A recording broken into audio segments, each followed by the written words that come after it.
How do you achieve an enfilade position? Have you ever wondered how military leaders during the American Civil War managed to outsmart their opponents on the battlefield? One key tactic was achieving an enfilade position. This strategy allowed troops to maximize their firepower against enemy formations. Let's break down how this was done. First, understanding the enemy's formation is essential. Commanders needed to know how the opposing troops were arranged.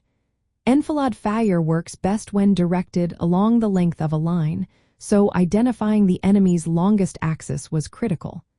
This often meant looking at their line of battle or trench works. Next, terrain played a significant role in achieving this position. Natural features like ridges and bends in the landscape could expose an enemy's flank. Commanders would maneuver their forces to these advantageous spots, often on higher ground or at an angle to deliver effective enfilading fire. Flanking maneuvers were another common tactic. Instead of attacking head-on, commanders would order their troops to strike from the side. This approach allowed them to reach the enemy's more vulnerable areas.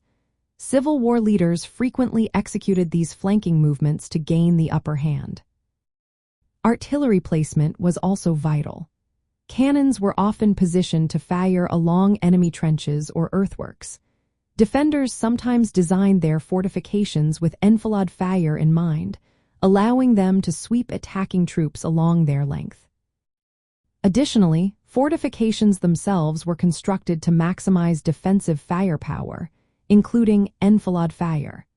Attackers would look for weak points or angles in these defenses to reverse the advantage and create their own enfilade position against the defenders.